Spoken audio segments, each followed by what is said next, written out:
What's going to happen to the future recruiting with AI? Will there be AI recruiters? Will recruiters be replaced? Is there even a need for them? In this video, I'm going to show you in the next 5 minutes what Nexa RU, our AI recruiting tool, does and how it can benefit job seekers and recruiters save thousands of dollars per month and hundreds of hours. Guys, listen, AI recruiting is not here to replace the human recruiter. But imagine you get 1,000 applicants a day. You don't want to go through all 1,000 people only to find out maybe 5 or 6 were really truly a fit, when you could have just started with those 5 or 6 and then made your decision on that one individual who was the right fit for you. Imagine Nexa could come in, check all of their resumes, use AI to do a light pre-screening for them, and then tell you, hey, these 5 are the best. Maybe you should have that human conversation with them. So we're not making the process entirely automated and dismissing all the humans.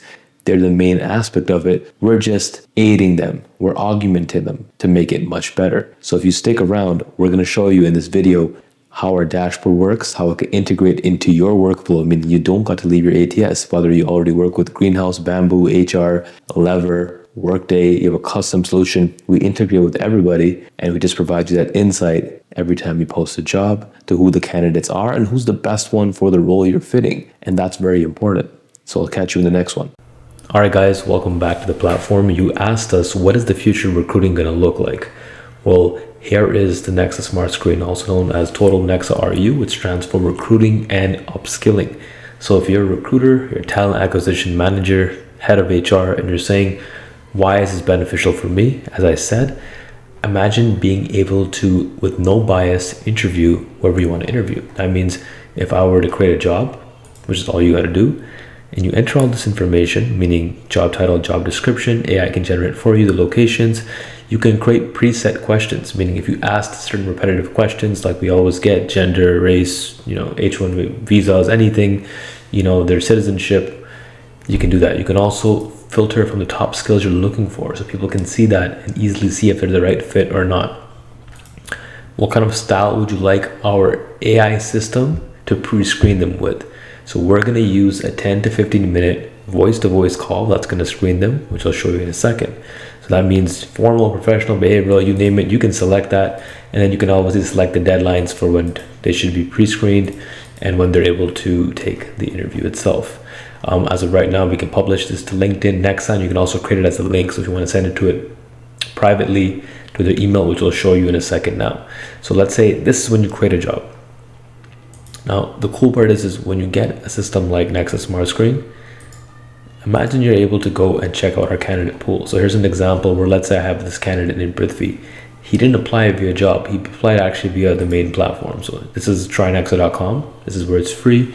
You can come here and press IQ, which is a job board, and I'll let you search, do whatever you do in a traditional job board, but it's based on their preferences, and they can come here and essentially make a difference on that, right? And if I want to understand, you're like, you know what, I don't want to email them. You're like, well, does he look like he's someone I want to use?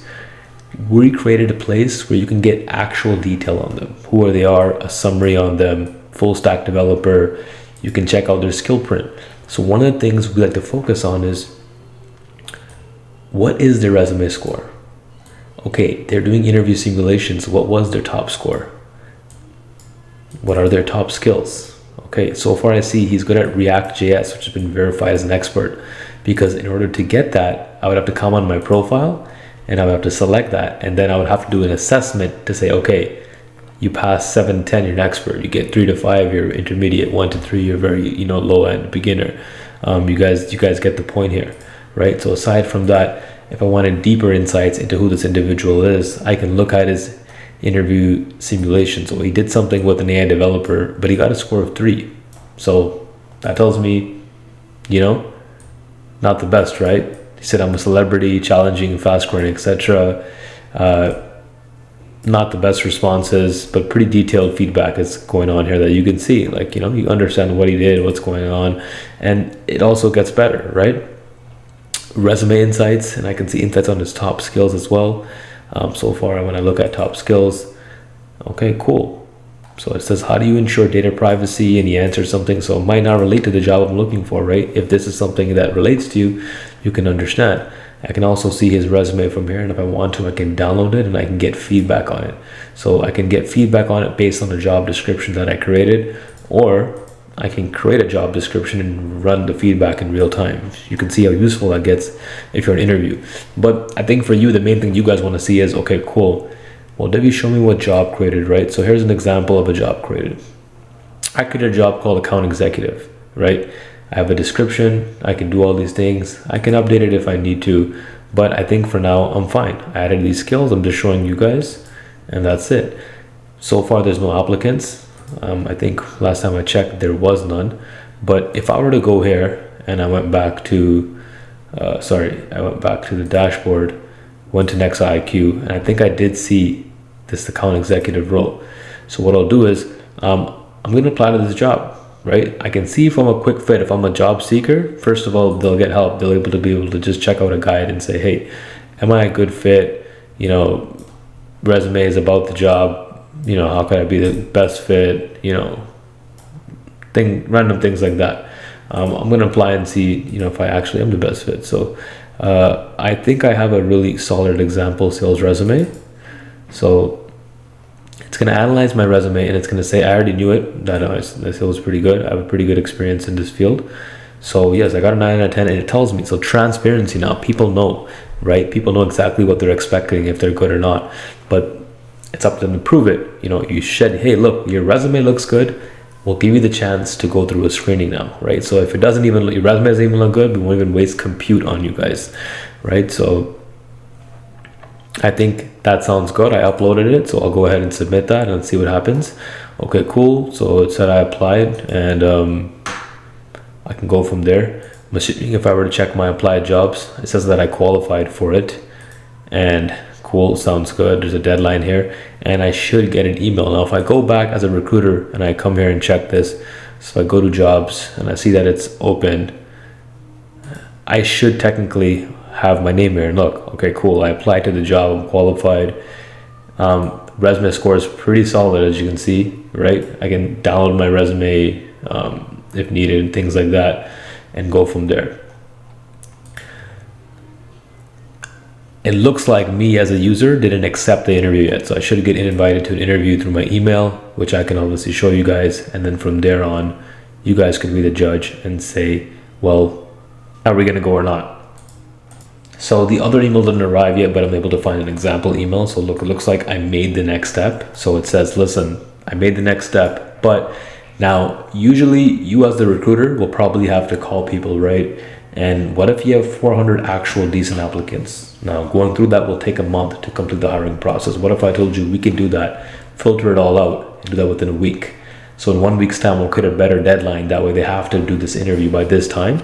And if they don't do it, so if I don't do it by January 31st, I'll lose my chance at the job. So that's my fault, right? Here's the guidelines, tips for success, right? Interviews only usually less than 15 minutes. We want to obviously don't people to get frustrated or jump off. Everything is tested, and also the coolest part is in your feedback. Once they do the interview, you'll be able to tell if they tried to defer, but also because their camera's on and it's live, it'll tell you that, hey, this person, you know, wasn't active, or they might have changed their browser or whatever the case may be. So it's a pretty hard challenge to kind of fake it. But, you know, in that case, you don't got to worry about that. Now, if I were to complete this interview and I could use this link, so this is what I would do. In this case, this is my older link because the other link hasn't arrived yet. It would take me to a screen. I think in this case, it won't work because this has like been long expired. But since, you know, just for the case of the video, yeah, your interview has already been conducted. All good, no worries. Basically what happened is like something here, similar like Simulator Pro, like a screen would pop up in the Simulator Pro option, and it'll just be like me talking, and I'll say like, hey, tell me about your experience here. Give me a scenario. What do you understand about this? Based on the resume and based on your, obviously, the job description you guys created, right? So for the role, whatever I put it in this account executive, role. And then for now, you know, it would tell me if I passed the screening, if I didn't pass the screening, whatever is going on. And that also adds a level of transparency to you as a recruiter, right? Yeah, of course I qualified. But if I didn't pass, or let's say you're probably thinking to yourself, well, Divi, they didn't make it to the pre-screening. Let's say I applied, 400 applicants came in, only about 100 made it to the pre-screening. right? And out of those 100 that did the interview, let's say maybe surprisingly, let's say 35 actually all got 8 out of 10. Who knows? You just applied to a job and you found a bunch of awesome talent. Well, that's cool. We'll still tell you the top 3 talent on top of that. So if there's people that are coming in that are 30 that are scoring 8 out of 10, which means that they deserve the time, you could make the judgment and say, I want to talk to all 30, or we'll put a star saying, hey, these are like out of the 30, these 3 are the best of the best. I would talk to them. And what happens is after that, automatically the other ones, unfortunately, we are transparent. We'll give them their feedback report and say, hey, you were good. But other people were just better. And that happens, right? You know, at least now they know that, hey, it's competitive and they were good, they just weren't as good. And that would happen. And you guys can then get an option in the end to pick your candidate, call them, email them, so on and so forth. And you can do the same thing. Like if you didn't want to, if you already had a job open and you went to your candidate pool and you wanted to pick somebody, you can do pretty much the same thing. You can say like, I want to contact this individual versus email. You can obviously play around with the entire,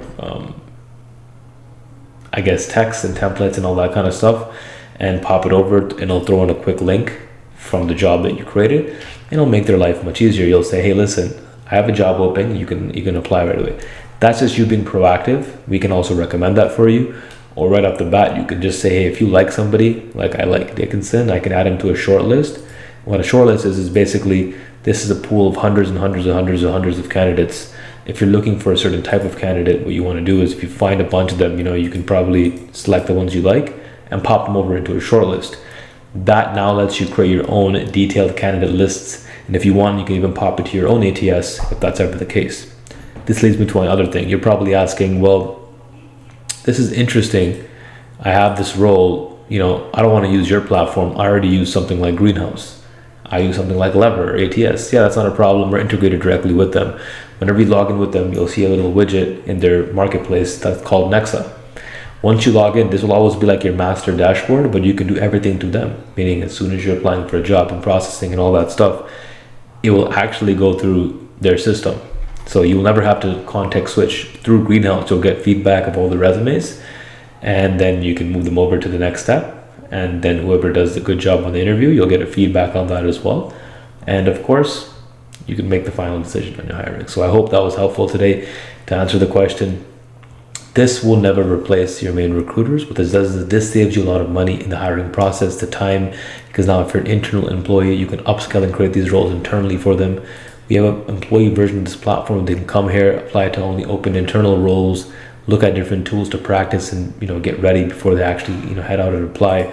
And what that does is it now lets you streamline your hiring process. You save a lot of time. You don't need hundreds of staff. You just need 1 or 2 individuals to truly run the entire recruiting process, which saves about 90% of the cost from our last case study. People are spending $5,000 to $7,000 a month. You have 10-15 recruiters.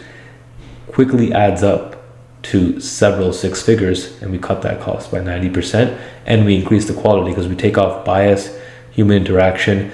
The only thing that we can't stop is you as a human being from making the final decision, which you're entitled to. It's your company, or it's your, like, you know, you're the staffing agency, you make that final call. But at least now, instead of hitting 500 people, you can guarantee that the 5 people that you did talk to, or the 10, 20, 30 people that you did talk to, are top actual candidates for the role that you created, meaning they're all good. Now let's do some further fits. One thing I didn't mention is you can actually take our personality fit. So in our preset questions, there's an option to actually have our behavioral personality screening as well. So basically what that does is you can use this system and have it to basically figure out, you know, how well do they culturally or personality wise fit into your role. And if that's not something that I find amazing, it saves the process so much, I don't know what does. But let's dive in later, guys. If you have any questions, please feel free to ask anytime, comment, subscribe, and we'll be there to help. Alright guys, I hope you found this video very useful, and this was literally just made to shine light to recruiting is here to stay. The humans are not here to leave, but AI can help in the process. We can help streamline hiring and save lots of money and time. That takes a lot of energy out of recruiters, so then they can do their job better. We're not here to replace them, we're here to augment them. And for a fraction of the cost, it would make such better hiring decisions. The average time for applications to close is around 4 to 6 weeks. If you're hiring and you need a job, you don't want to wait 4 to 6 weeks. You want to know, hey, listen, Am I a fit in a few days? And then I can move on to another job where maybe I am a fit, and vice versa. How much more productive as an economy would we be if we can do hiring decisions in 1 week? And then even better, once you're internally hired, we can reduce the onboarding time by weeks to days. And then even better, when a role opens up that's in a company, we can help screen internal talent first who doesn't need to be onboarded, right guys? So if you have any questions, concerns, please put it in the comments. Respond. We'll make more videos. If this was useful to you, please like, follow, share, and subscribe. We'll see you in the next one.